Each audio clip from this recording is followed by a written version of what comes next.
Incense. Song of ceremony. Boy's voice.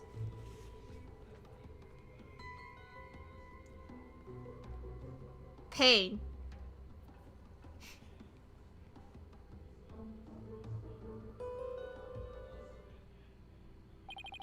Wait a minute.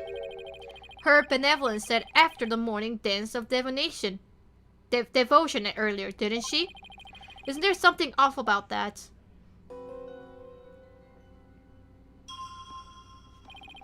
I'll use these arrows to select the inside. I think it's off. The accused swung whatever he was holding down the victim's head. With the pain, the victim's vision went dark. This is when he lost his life. Yes, this is the inside that sounded funny. Still, now I'll just carefully compare this insight with the Sandin's vision. If I notice a sensation that seems contradictory, I'll tap select. Still, I can't believe it. A murder after the morning dance of devotion. This is it. This is the part of the vision that contradicts the insight. Now I just select the sensation I think the inconsistent and then present it. Present. Objection! Objection! Wait just a moment. Yes. What is it, barbed head? You're saying the incident occurred after the morning dance of devotion. Is that right? That is right. What of it? Then isn't it strange that Mr. Roll could still hear the song of ceremony? Oh my! You're absolutely right!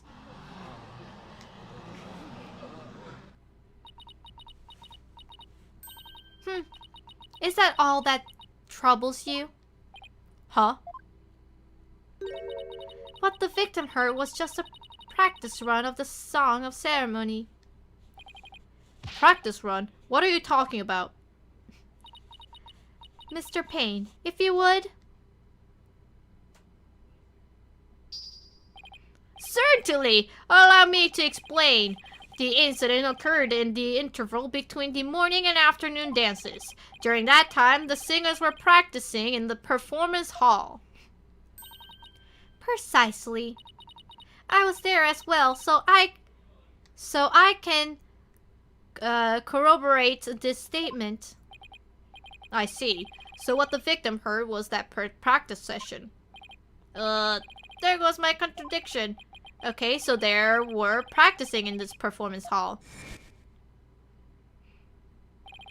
That must be the room where Albie and I saw her benevolence dancing. However, Mr. Payne, I admit one detail troubles me. Ask away.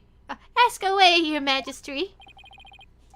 It's a big temple. The performance hall and the treasure room are quite far from each other. Could the song really be heard from all the way to the treasure room? He's right. It's a very big temple. Well, how about it, Mr. Payne? Your Majesty, have you forgotten? There are speakers in every room of Temple, including the treasure room. Oh, that is right. Speakers? For what purpose? Are you serious, Mr. Wright? They are to broadcast the sacred music of this performance hall throughout the temple. That's why the victim could hear the song of ceremony in the Sandin's vision. It was the practice run going on the performance hall heard over the speakers. Thank you for your explanation, Your Benevolence. That makes perfect sense, even to a feeble-minded old man like me. Think nothing of it. Now, if you wouldn't mind, could you please alter your insight for us? Very well. Insight revised. The song of ceremony the victim heard was a practice run through the temple speakers. I think I'm getting hang of this. If I point out an inconsistency, she will update her insight accordingly. So if I keep pointing things out, maybe I can knock all of her insights out after all. I will better find another inconsistency, no matter how small. Sweet. It's a bit hard to focus on the inside with the Santa's vision going. I'll try using the pause button to temporarily stop the vision. There, I paused the vision. I think I can touch the flashing panel, Y and A, to jump to a different part of the vision. I'll try moving the meter mark of the flashing red panel there. Okay, now that I know how to get around in Santa's vision, it is time to find inconsistency between the inside and the vision. Oh jeez. The accused swung whatever he was holding down the victim's head. With the pain, the victim's vision went dark. This is when he lost life. With the pain, the victim's vision went dark.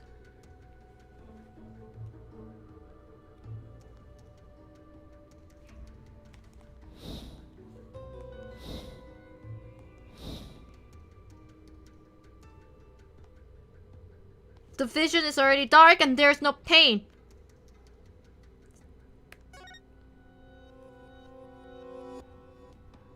Objection! Objection! Sweet, I think I got it right. You're saying the victim's field of vision went dark right after he was struck, correct? Of course, as anyone with eyes can see. Well, pardon me, but I must disagree. What? Your benevolence, please take another look at the exact moment the victim felt pain. Oh! Everything goes black, and then only after that, the victims feel pain. Inconceivable. This places the order of the events at odds with what you said happened. My word! Pokulanka! Your benevolence, what is the meaning of this? I cannot be wrong. My insights are beyond fallacy. If what the defense say is true, this is a very grave matter indeed. Please forgive me, your benevolence, but I'm afraid this contradiction is something we simply cannot ignore. Now, let's not be too hasty, your majesty. I think I can clear this up. You have something to add, Mr. Payne? 1,000 apologies. It seems the prosecution has failed to make one tiny thing clear. And that would be... On the day of the incident, there was a power outage, a blackout in one part of the temple. And as I recall, the crime scene was in that sector. The power outage must be why the victim's field of vision went dark. I apologize for neglecting to tell the court this detail. I'm afraid it slipped my mind. Or rather, you knew all along and are only letting it slip now that it is convenient, Payne. The power outrage knocked out both the light and the speakers. Oh, there was a blackout there, was there? Well now. That explains everything, does it not? What do you mean, your benevolence? Please share your thoughts with us, if you would. The blackout occurred when the accused and the victim were faced with one another. Fearing the victim would flee under the cover of darkness, the accused swiftly brought his weapon down the victim's head. I see. That makes perfect sense, your benevolence. So the victim was struck after the lights went out. The depth of your insight is awe-inspiring, your benevolence. Give her a hand, everyone. Oh, come on.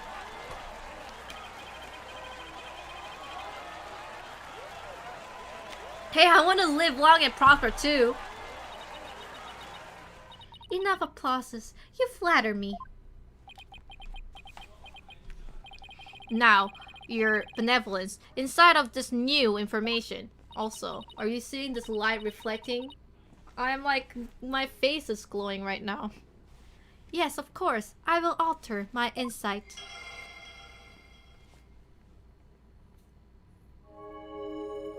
One can safely assume that the accused struck the victim the moment after the blackout began.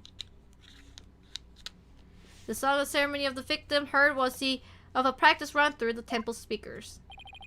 So much for my inconsistency. At least I was able to draw out some new info. And with new info comes a chance to find new inconsistencies. Now to compare the insight with the vision again and see what else I can dig up. Oh jeez, I have no idea. Alright, let's pause. The accused swung whatever he was holding down on the victim's head. One can safely assume the accused struck the victim the moment after blackout began. The song of ceremony the victim heard was a practice run through the temple speakers. So the only thing that I can change is the accused swung whatever he was holding down the victim's head. Well, that seems true. One can safely assume the accused struck the victim the moment after blackout began.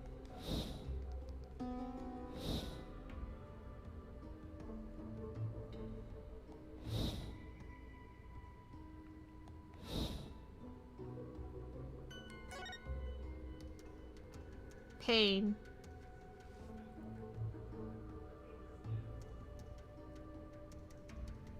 Jeez, I don't know. It's the speakers.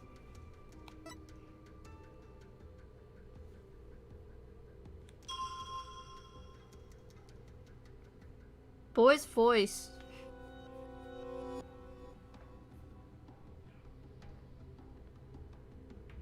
I don't know.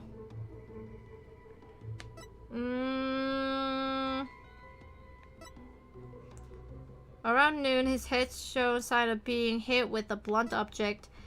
The temple treasure room, the body was discovered at the base of the stairs of the altar. The murder weapon. A notice from the day of the incident has a fingerprint on it. What is this? Oh, I should save it. Just in case, you know? Alright.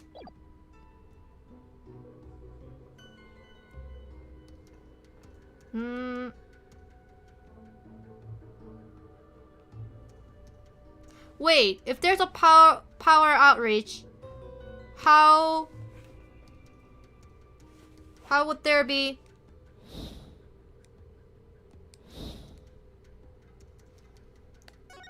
How would there be a song of ceremony? Objection! Because the power's off! Objection! Yes, I finally found it! This is the gaping hole I've been looking for. Oh sweet, I found it! Your benevolence, as impressive as your spirit communion power is, it's not infallible. You never know when to stop talking, do you? I hope you realize your words are an insult to all adherents of Kaolaism. Defense, watch what you say. If you don't mind the tongue of yours, you won't have one left to mind. Nice, sir. It's certainly not my intention to insult spirit mediums. But maybe I'm not the one who needs to learn when to stop talking. What? Malarkey. Believe you said a few moments ago that the victim could hear the song of ceremony thanks to the temple speakers. But then, how do you explain? How? The victim could still hear the song of ceremony even after the power went out. This contradiction of facts can only mean that the song of ceremony Mr. Roll heard was not coming from the ceremony or the speakers. What? Impossible! What are you saying?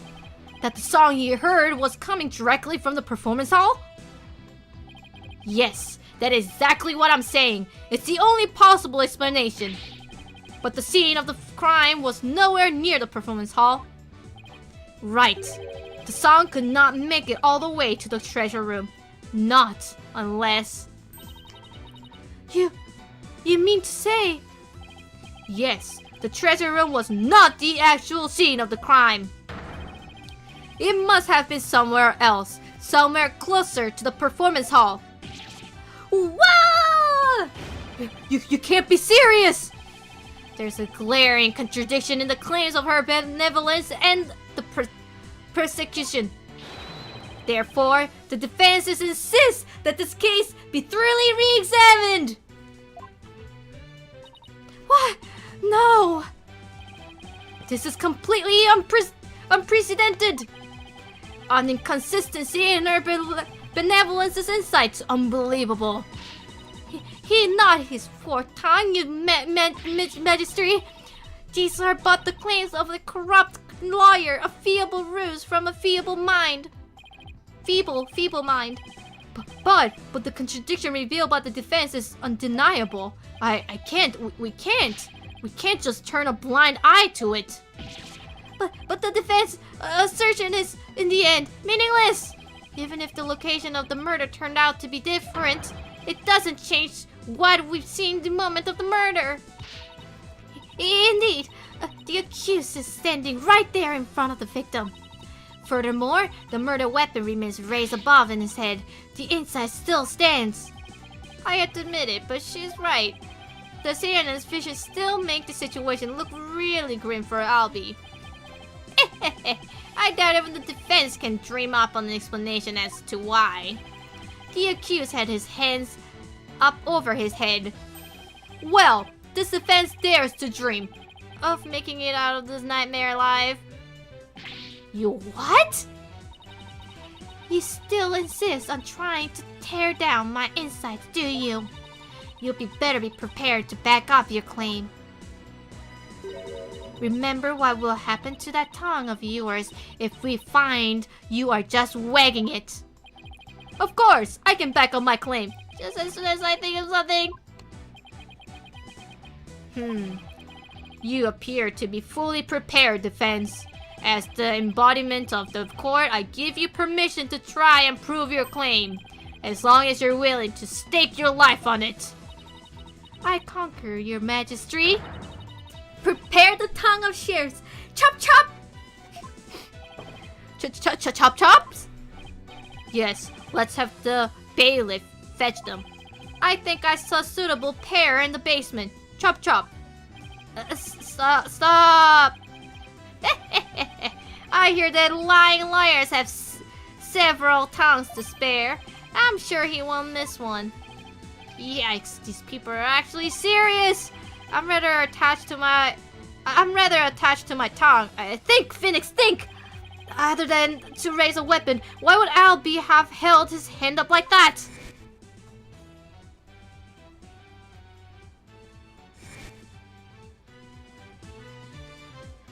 Aha! So that is why. The reason the defendant had his hand up over his head can be explained by something in the crime photo. What explains why Albie had his hands raised above his head?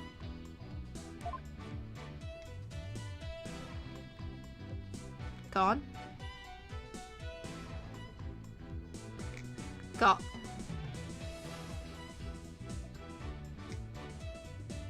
Gone? But it's not... I mean... I don't know if you can see well, but it does look like it is unbuckled from the sheath. Right there.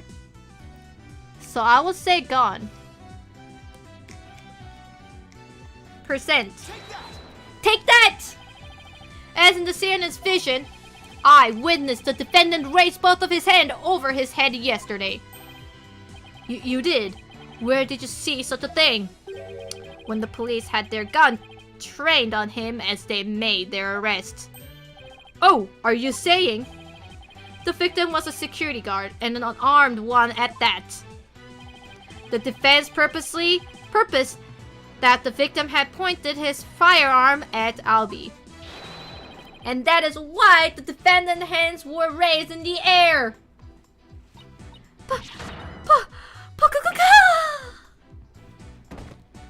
She's gone.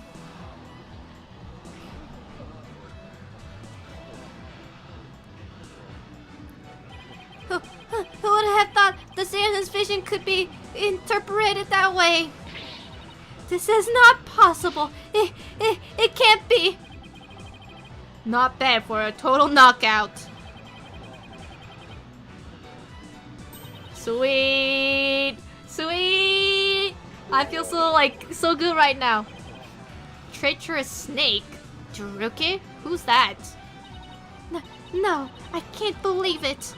A contradiction in one of my insights?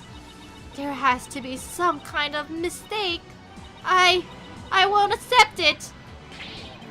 That is why Wright, your benevolence, and I won't accept it either. It goes against all we hold sacred. Throw him in jail immediately for less majesty. What?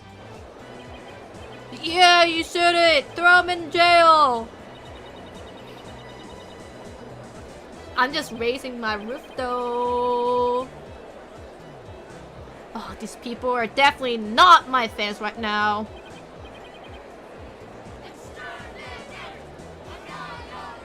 Oh my god. Peace! Give me peace! I said peace! Now everyone, please calm down. Huh? Is he? Your Majesty, please assign this black-hearted authority a suitable punishment. Nah. No, I cannot charge him with less majesty. What? Why not, Your Majesty? He was simply following the proper procedure for defending the accused. There's nothing unlawful about that. But, Your Majesty, don't you want to wrap this trial up quickly? Why not give your verdict? Then you can go home and make it up to your wife. We cannot end the trial now. Not when we just learned new information about the case. What? Your Majesty, not you too. You would honestly entertain the idea that my insight contains a contradiction? Truly, it is shocking. In the 20+ years since the DC Act went into effect, such a thing has never occurred. To be honest, I didn't want to believe it either. But, with his life on the line, the defense pointed out an inconsistency, and it is our duty to scrutinize it to the satisfaction of the law. You dare to go against the law, the royal priestess, you non-believer? Nah, my faith is as strong as ever, but I have a duty to make a fair ruling in this trial. If you insist on interfering with that process, Your Benevolence, I'm afraid I must request your removal from this courtroom, royal priestess or not. What? I will have you know, Your Benevolence. Please, accuse us in this, Your Benevolence. If look could kill, I won't forget this offense, barbed head. I do not admit defeat. I won't. Bailiff, please see Her Benevolence out. Your Mitama will face due retribution in the Twilight Realm. The demons they will pluck the barb right off your stupid head. I hope your suffering will be super duper painful. And I hope they threw you into like a burning life. Yeah, that's when then